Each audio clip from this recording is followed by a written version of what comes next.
دی راغی غریب بچی څنګه دی قلار ها ډوډۍ خوړه سترګو کې نه اوښکې شته او نه سترګو کې سرخي شته او نه څه په مخ باندې غم شته او نه پلار مور خبر کړي دي که پلار او مور رشته داران یې خبر کړي وي نو خاوند ته پته و چې سړی ای ښځې دا خور دې څنګه راغلی ده دا خورۍ دې څنګه راغلی دی دا ترور دې څنګه راغلی ده دا رشته دار دې څنګه راغلی دی دا ګاونډیان څنګه دلته کډونو کې بار ناست دي نه دي خبر کړی شو چې کله ډوډۍ پې وخوړه ښه مزېدار او برابر شو او ټیک شو نو د انسان کې د سفر نه راشي نو د ښځې د خاوند چې خپل کم حاجات وي ضروریات وي هغه ضروریات هم پوره شو بچې چې مړي د چا خواهشاتو ته طبیعت لګي نه خو خاوند پرېږده چې خاوند خوشحاله شي هغه خپله تقاضا او خواهشات پوره شو هغې نه پس چل کوي هغې نه پسې ورته بستره او کټ برابر کړل ستړې ځه اوده شه خاوند اوده شو خوب یې پې وکړو چې څنګه سار د خوب نه راپاڅېد الله نو دا بیبي ورته څه وایي چې سړي یو تپوس ته نه کومه وی دلته یو ښځه ده چا ول امانت ورکړی نو چې بیا ترې غوښته نو چغې جوړې کړې او شور یې جوړ کړه چې د امانت ما نه ولې غواړي ده هوښیاره ده او که کمعقله ده د ښځو کې دا ماده لږه زیاته وي خاوند ورته څه وایي وی دا ډېره کمعقله ښځه ده ولې خاوند ده ولې قمقله ده نو قمقله په دې چې چا ول امانت ورکړو د نه غواړي نو ورکوه که نه پردی امانت د چا درکړو د نه غواړي نو ولې نه ورکې او چغې او شور ورپسې ولې کې دا خو ډېره قمقله ښځه ده چې دا کار کوي امانت چا درکړو غواړي نو په خوشحالۍ وله ورکه وی دا هوښیاره چې امانت څوک غواړي په خوشحالۍ ورکړي او که نه دغه ښځه هوښیاره ده وی ښه هغه کوم بچی چې الله موږ له امانت راکړی او ارانه خدای بېګا غشتی دی په کومه طریقه دی منو چې بچې مړ شوی دی تا ته مې غږ نه کو او ساپېړی او غرض او غرض او سینهوال نه نه شریعت کې دا نشته لیس منا من شق الجیوب چې څوک ګریوانونه شلی وضرب الاخدود او مخونه او سینې وی مخ له سپېړه ورکوي خد ننګي ته وي مخ ته وي ضرب الاخدود مخونه وي ودعا بدعوى الجاهلیه او د جاهلیت چغې وی لیس منا حضور پاک وی دا زما په نقش قدم نه دی روان دا زما طریقې والا نه دی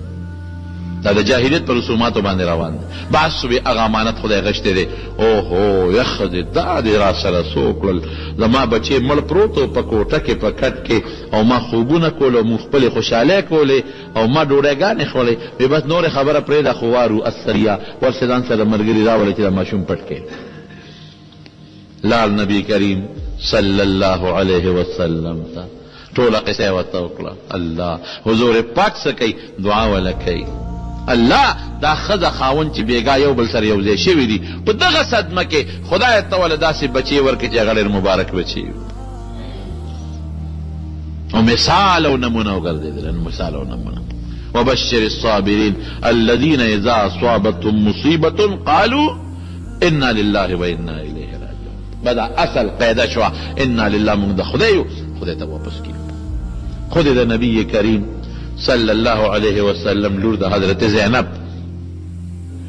یو ماشوم بچی وفات کېده نو نبی علیہ السلام له استازی راولېږه په پلار د بنده یو بوډۍ زړه جوړ شي که ورشه بابا ته مې اواز کړې چې زما بچی دی او هغه وفات کېږي ځنکدنې استازی راغی حضور پاک ته الوی وی زینب ستا لور تا لېږلی مو یو ماشوم بچی دی او هغه وفات کېږي ځنکدنې دی ته ورته راشه نو حضور پاک خو د زړه نه ډېر نرم وی زما لور ته ووایه چې صبر وکړي دلته د صبر دا درېیمه معنا شو صبر وکړي او احتساب وکړي احتساب څه د الله نه په دې لوی غم ثواب وغواړي الله لوی غم دې راکړه او ماله پې اجر راکړي حسبان ثواب پې ماله راکړي او چې څه الله درکړي دي هم د خدای لوی چې یې واخېستل دا هم د خدای لوی استازی لاړ د نبی علیہ السلام لور مبارک ته دا ټوله خبره وکړله هغه څه وي هغه خو درمنه وه وی بابا ته مې ووایه چې ستا دې په خدای قسمې کې راشه نبی علیہ السلام ته چې اطلاع ورسېده فوراً پاسې او صحابه ورسره دي ماشوم یې ورته راوچت که او غېږ کې ونیوه نبی علیہ السلام او د ماشوم نه ساه لاړه نو فوراً حضور پاک د سترګو مبارکو نه اوښکې روانې شوې دیله نه ورته دیله چې ما نه به سترګو نه اوښکې دي نو زما به پوټې اوښکه لاړه شي او بیا به صحابه او دوی به زیاتې چغې به ووهي سترګو نه اوښکې لاړې. نو حضرت سعد رضی الله عنه ورته وایي انت یا رسول الله، تم جاړې د الله، تا خو د جړا نه مړو پسې منع کړې ده. نه نه نه، وي د دې سترګو د جړا نه مې منع نه ده کړې. زړه کې غم راشي نو په سترګو اوښکې راشي. ما چې منع کړې ده، ما د هغه لاسونو د خولې د جړا نه منع کړې ده. خود د نبی کریم صلی الله علیه وسلم څلور بچي وفات شو. چې دا کم کشر بچی وفات کېده ابراهیم علیه السلام، دا کشر بچی ابراهیم دی دا تقریبا 14 میاشتو، لږ اختلاف بعض علما کوي خو 14 میاشتو.